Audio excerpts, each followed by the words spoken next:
नमस्कार दोस्तों। आज की तारीख है 29 मई 2021। आज के महत्वपूर्ण करंट अफेयर को हम डिस्कस करने जा रहे हैं। पहली न्यूज है, हाल ही में कौन सा राष्ट्रीय उद्यान चक्रवात यास से प्रभावित हुआ। जब कोई राष्ट्रीय उद्यान या ऐसी महत्वपूर्ण चीज प्रभावित होती है तो वहां पे प्रश्न इंपॉर्टेंट हो जाता है। चक्रवात कहाँ आते हैं? जो तटीय क्षेत्र है। उड़ीसा चक्रवातों से प्रभावित होने वाला एक महत्वपूर्ण राज्य है भारत का। और उड़ीसा में जो भितरकणिका राष्ट्रीय उद्यान है, जो कि अपने मैंग्रोव वनों, प्रवासी पक्षियों, कछुओं, ज्वार नदमुख के कारण जाना जाता है, भारत का दूसरा सबसे बड़ा मैंग्रोव वन क्षेत्र भी ये है, ये प्रभावित हुआ है। ये जो यास है, इसकी वजह से, चक्रवात यास की वजह से वहां पे बहुत सारे पेड़ गिर गए, जिनका आकलन अभी किया जा रहा है कि कितना इसका नुकसान हुआ है। पर्यावरणीय प्रभाव आकलन, कितना पर्यावरण पर इसका प्रभाव पड़ेगा। और भितरकणिका जो है, इसमें संरक्षित क्षेत्र है, राष्ट्रीय उद्यान है, वन्यजीव अभयारण्य है, साथ में गहिरमाता समुद्री अभयारण्य भी इसके अंतर्गत आता है। तो इन सब में यास चक्रवात ने कितना नुकसान पहुंचाया है, इसकी गणना अभी की जा रही है। भितरकणिका जो है, ये ब्राह्मणी, बैतरणी, धामरा और महानदी तंत्र के मुहाने पर स्थित है। और ये आपसे प्रश्न पूछा जाएगा कि भितरकणिका, ब्राह्मणी, बैतरणी, धामरा और महानदी तंत्र, ये दे दिया जाएगा कि भितरकणिका राष्ट्रीय उद्यान कहाँ पर इनमें से स्थित है। तो आप इसको, आपको पढ़ना पड़ेगा और जानना पड़ेगा। तो इस लिहाज से ये इंपॉर्टेंट न्यूज है। अगला जो प्रश्न है, ल्यूवर संग्रहालय, इसका जो उच्चारण है, इसकी स्पेलिंग याद रखिएगा। ल्यूवर म्यूजियम जो है, मतलब ल्यूवर जो म्यूजियम है, ये किस देश में अवस्थित है? ये पेरिस में है, यानी कि फ्रांस में है। और ये दुनिया का सबसे बड़ा संग्रहालय है। कला संग्रहालय की अगर बात करें, ये दुनिया का सबसे बड़ा कला संग्रहालय है और सबसे ज्यादा देखा जाने वाला संग्रहालय भी यही है। ये म्यूजियम दुनिया में सबसे ज्यादा देखा जाता है। मोनालिसा की क्लासिक पेंटिंग यहाँ पर रखी हुई है, जिसका दुनिया भर के सांस्कृतिक संगठन और कला प्रेमी प्रदर्शनी के तौर पर देखना पसंद करते हैं। तो मोनालिसा की क्लासिक पेंटिंग भी यहीं पर रखी है, ये ध्यान रखिएगा। जो क्लासिक पेंटिंग है मोनालिसा की, वो यहीं पर है। ठीक है। अगली न्यूज, भारत में राष्ट्रीय कंपनी कानून न्यायाधिकरण का गठन कब किया गया था? ये इंपॉर्टेंट है इसलिए क्योंकि ये अभी चर्चा में आया है। इसने देवास मल्टीमीडिया प्राइवेट लिमिटेड के ऋण शोधन का आदेश दिया है। ठीक है। और इसलिए यह चर्चा में आया है। 2016 में 1 जून को इसको स्थापित किया गया, इसका गठन किया गया। लेकिन ये कंपनी अधिनियम 2013 के प्रावधानों के आधार पर इसको गठित किया गया है। और ये एनसीएलटी यानी कि नेशनल कंपनी लॉ ट्रिब्यूनल जो है, ये कंपनियों से संबंधित, जितनी भारत की कंपनियां उनसे संबंधित मुद्दों पर निर्णय देती है। और ये एक अर्ध न्यायिक संस्था है। इंपॉर्टेंट है कि ये अर्ध न्यायिक संस्था है। और इसका गठन भारत में कंपनियों के दिवालियेपन और उनके समापन से संबंधित है। और इसका जो गठन किया गया था, ये न्यायमूर्ति एराडी समिति थी, जस्टिस एराडी कमेटी गठित की गई थी। उसी की सिफारिशों के आधार पर इसका गठन किया गया था। तो यहाँ पर यह भी इंपॉर्टेंट हो जाता है कि कैसे ये बना था। एनसीएलटी द्वारा किए गए निर्णयों के खिलाफ राष्ट्रीय कंपनी कानून अपीलीय न्यायाधिकरण में अपील की जा सकती है। अगर इससे आप संतुष्ट नहीं हैं, तो राष्ट्रीय कंपनी कानून अपीलीय न्यायाधिकरण में आप जा सकते हैं। और किसी कानूनी बिंदु पर एनसीएलटी के फैसलों के खिलाफ सुप्रीम कोर्ट में भी अपील की जा सकती है। ठीक है, तो ये ध्यान रखिएगा। चलिए, अगला जो प्रश्न है उसको हम देखते हैं। हाल ही में बांग्लादेश ने किस देश के लिए $200 मिलियन की मुद्रा विनिमय सुविधा को मंजूरी दी है? करेंसी स्वैप ये हुआ है। तो करेंसी स्वैप क्या होता है, ये आपको जानना पड़ेगा। यहाँ पर जब करेंसी स्वैप दो देशों के बीच में हो जाता है, तो उसमें क्या क्या शर्तें होती हैं, क्या सुविधाएं मिलती हैं, ये इंपॉर्टेंट है। ढाका के दौरान लंका के लिए जो ये मुद्रा विनिमय समझौता हुआ है, इसमें $200 बिलियन की मंजूरी दी गई है। और बांग्लादेश इस वर्ष श्रीलंका को ऐसा हेल्प करने वाला, ऐसी वित्तीय सहायता देने वाला पहला दक्षिण एशियाई देश बन गया है। श्रीलंका की मुख्य विदेशी मुद्रा अर्जक क्षेत्र अगर देखे जाए, तो पर्यटन, वस्त्र और चाय निर्यात है। इसी से इनको पैसा मिलता है, इसी से इनका खर्चा चलता है। पूरे देश की इकोनॉमी इस पे डिपेंड करती है। अब ये जो दिया है, तो हम समझ लेते हैं यहाँ पर कि ये करेंसी स्वैप जो एग्रीमेंट हुआ है, अरेंजमेंट नहीं, यहाँ पे एग्रीमेंट होना चाहिए। तो ये क्या है? दो जो राष्ट्रों के बीच में अगर ये होता है, तो स्थानीय मुद्राओं में व्यापार करने की व्यवस्था इसमें मिल जाती है। पहली चीज तो ये जानिएगा। दूसरी चीज ये है कि दोनों देश अमेरिकी डॉलर की तरह तीसरे देश की मुद्रा को लाए बिना, यानी कि ऐसा नहीं है कि डॉलर में व्यापार होगा तो पहले बांग्लादेश की मुद्रा डॉलर में कन्वर्ट हो, श्रीलंका की मुद्रा वहां पे कन्वर्ट हो, उसके बाद में व्यापार संभव हो पाएगा, ऐसा नहीं। यहाँ पर यह है कि पूर्व निर्धारित विनिमय दरों पर आयात और निर्यात इन्हीं की मुद्रा में हो पाएगा, कोई इसमें परिवर्तन नहीं किया जाएगा, ऐसी कोई शर्त नहीं रखी जाएगी। और इस प्रकार के समझौते में किसी तीसरे देश की मुद्रा बिल्कुल शामिल ही नहीं होती है और इससे काम आसान हो जाता है। तो ये दो देशों के बीच में जब मुद्रा विनिमय समझौता उसका लाभ है, तो ये दोनों देशों के बीच में हुआ है।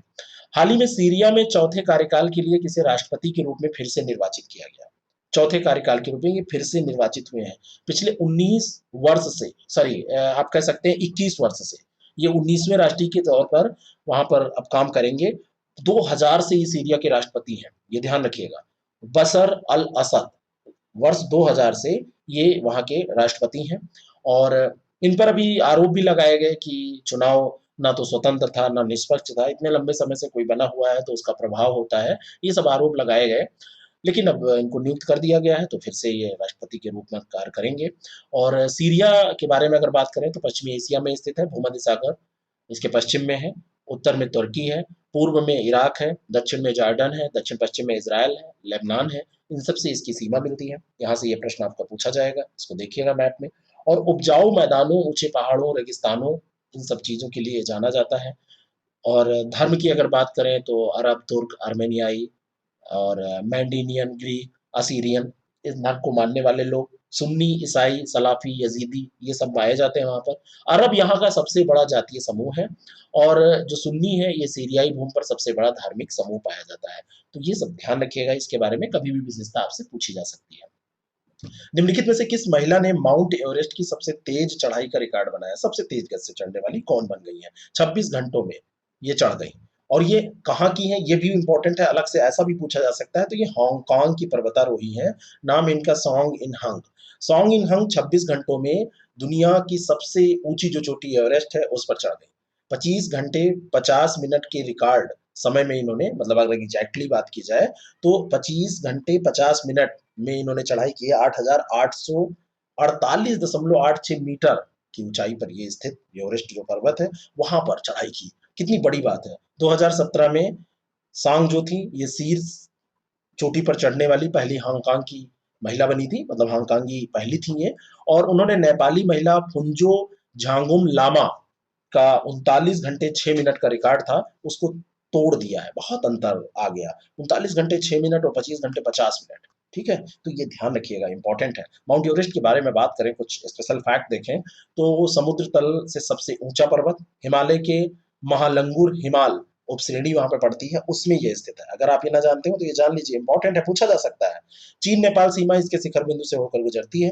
और इसकी बर्फ की ऊंचाई अगर देखें तो ये बर्फ जमने के साथ की ऊंचाई पूरी होती है 8,848.86 मीटर है, जो हाल ही में 2020 में नेपाली और चीनी अधिकारियों के द्वारा दर्ज की गई है कि इतनी इसकी ऊंचाई है।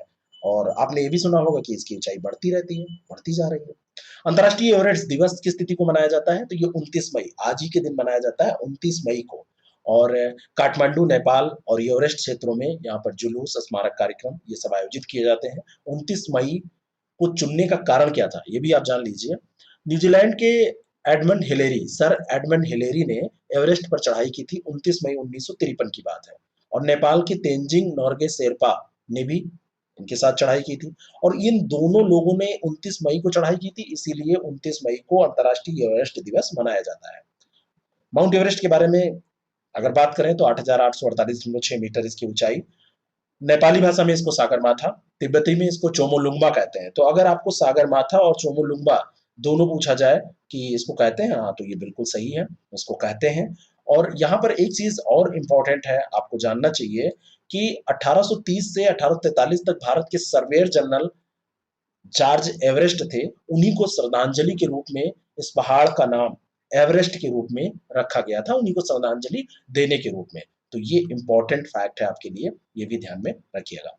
कोलिडोस्कोप प्रभाव क्या है? कोलिडोस्कोप प्रभाव ये क्या होता है, पूछा जा सकता है। ज्योग्राफी का बहुत ज्यादा इंपॉर्टेंट क्वेश्चन है। अभी बैंगलोर के लोगों ने कुछ सेकंड के लिए सूर्य के चारों ओर एक चमकदार इंद्रधनुषी वलय देखा, ब्राइट रेनबो रिंग देखा। चमकदार इंद्रधनुषी जो वलय देखा है, ये इंद्रधनुष की तरह दिखने वाला, इसी का दिखाई देना कैलेडोस्कोप प्रभाव कहलाता है।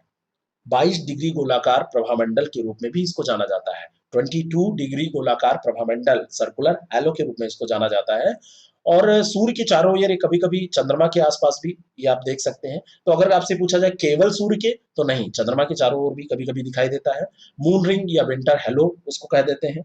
और ये घटना तब होती है जब सिरस बादल जो होते हैं, सिरस बादलों में मौजूद षटकोणीय बर्फ के जो क्रिस्टल, सिरस बादलों में बर्फ के क्रिस्टल मौजूद होते हैं, तो उनके माध्यम से सूर्य या चंद्रमा से किरणें अपवर्तित होती हैं, रिफ्रैक्टेड होती हैं, तो ये दिखाई देता है। और 22 डिग्री वृत्ताकार प्रभामंडल इसको कहा जाता है, क्योंकि सूर्य या चंद्रमा के चारों ओर बनने वाले जो ये प्रभामंडल है, इनमें वलय की अस्पष्ट त्रिज्या जो होती है वो 22 डिग्री की दिखाई देती है। इस कारण से इसको कथन कारण का प्रश्न बनाया जाए कि 22 डिग्री इसको क्यों कहा जाता है, 22 डिग्री प्रभामंडल क्यों कहा जाता है वृत्ताकार, तो आप ये कहेंगे कि 22 डिग्री की स्पष्ट त्रिज्या इसकी नजर आती है। और वृत्ताकार प्रभामंडल जो है ये सिरस बादलों द्वारा निर्मित होता है। सिरस बादल 20,000 फीट की ऊंचाई पर वायुमंडल में पतले, अलग और बालों जैसे दिखने वाले, बिल्कुल स्पष्ट तौर पर अलग आपको दिखने वाले बादल होते हैं। समझ में आया? किस सहयोग संगठन ने इजराइल और फिलिस्तीन के बीच संयुक्त राष्ट्र मानवाधिकार परिषद में एक अस्थायी आयोग स्थापित करने की मांग की है? तो इसके लिए इजराइल और फिलिस्तीन के बीच जो बात चलती रहती है, विवाद चलते रहते हैं, तो इजराइल और फिलिस्तीन के लिए अस्थायी आयोग स्थापित करने की मांग किसने की है? तो यह इस्लामिक सहयोग संगठन, इस्लामिक सहयोग संगठन ने यूएनएचआरसी से कहा है कि इसको स्थापित करना चाहिए। इजराइल, गाजा और वेस्ट बैंक में मानवाधिकार के उल्लंघन की रिपोर्ट करता है कौन? एक अस्थायी आयोग स्थापित करने की मांग हो रही है जो मतलब ऐसा रिपोर्ट करे, है ना? तो मतलब इस तरीके की व्यवस्था की जाए जो करे, ऐसा रिपोर्टिंग करे।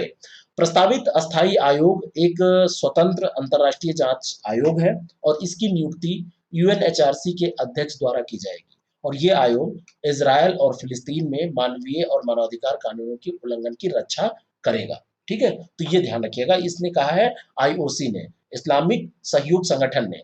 अब ये जो आई ओसीआई है, आईओसी इसको न कहिए ओसीआई, आईओसी तो दूसरा हो जाएगा, ओसीआई।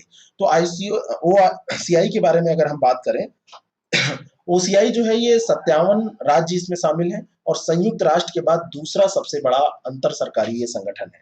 मुस्लिम देशों की सामूहिक आवाज के रूप में इसको जाना जाता है और ये दुनिया भर में अंतर्राष्ट्रीय शांति सद्भाव को बढ़ावा देने के लिए, मुसलमानों के हितों की सुरक्षा के लिए ये जाना जाता है। ये मुसलमानों के हितों की रक्षा करने का कार्य करता है और इसकी स्थापना 1969 में मोरक्को के रबात में एक शिखर सम्मेलन के बाद हुई थी और इसका मुख्यालय सऊदी अरब में जेद्दा में है। कहाँ पर? सऊदी अरब जेद्दा में है। तो ओसीआई का मुख्यालय कहाँ है, ये भी ध्यान रखिएगा। ऑर्गेनाइजेशन ऑफ इस्लामिक कोऑपरेशन, तो इस्लामिक सहयोग संगठन ओसीआई का मुख्यालय कहाँ है? जेद्दा में है। अगला जो प्रश्न है, एनसीसी भारतीय सशस्त्र बलों की युवा शाखा है, इसका मुख्यालय कहाँ पर स्थित है? तो ये नई दिल्ली में स्थित है।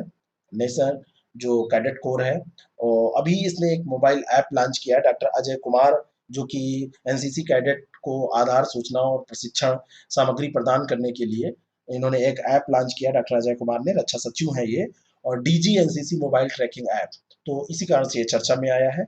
और ये जो एनसीसी है ये नई दिल्ली में इसका मुख्यालय है और स्कूल और कॉलेज के छात्र स्वैच्छिक आधार पर इसमें शामिल हो सकते हैं।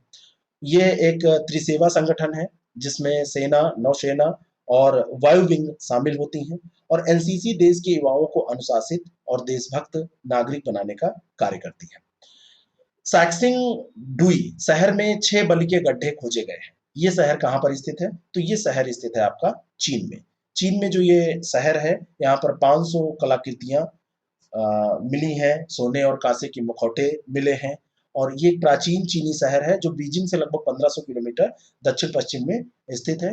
और ये जो कलाकृतियां हैं ये लगभग 3000 साल पहले की हैं, जब चीन के इस हिस्से पे सुसाम्राज्य का शासन हुआ करता था। तो ये रहा आज का करंट अफेयर। एक प्रश्न और हम इसमें देख लेते हैं।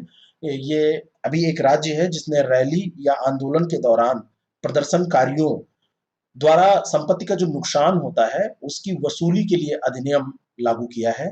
तो ये राज्य है हरियाणा। वहाँ के राज्यपाल हैं एसएन इस समय। तो उन्होंने राज्य सरकार के संपत्ति के नुकसान की वसूली के लिए एक अधिनियम पारित किया है और ये किसी भी रैली या आंदोलन में अगर प्रदर्शनकारी कोई नुकसान पहुंचाते हैं, गाड़ी तोड़ देते हैं घर जला देते हैं, सरकारी ऑफिस जला देते हैं, तोड़-फोड़ देते हैं, तो उसकी नुकसान की भरपाई करवाई जाएगी। तो आपको कैसा लगा ज़रूर बताएँ। डेली 30 प्रोग्राम स्टार्ट हो चुका है। अगर आप डेली 30 प्रोग्राम में पार्टिसिपेट करना चाहते हैं, तो आप आईएएस प्रेप अकेडमी ऐप को डाउनलोड कीजिए और उस ऐप के माध्यम से इसको आप ले सकते हैं। और इसमें जो हम चीज़ें इस बार दे रहे हैं, वो थोड़ा-सा अलग है। इस प्रोग्राम के अंतर्गत जो चीज़ें हैं, वो आपको इस बार पीडीएफ भी मिलेंगे और जो टेस्ट वीकली होते हैं, वो मिलेंगे। साथ में आपको किसी भी तरीके का कोई डाउट होता है, तो हम एक डाउट सेशन भी रखेंगे। ये सारी चीज़ें हम इसमें करेंगे, तो आप इसको आईएएस प्रेप अकेडमी के माध्यम से जॉइन कर सकते हैं। Thank you so much.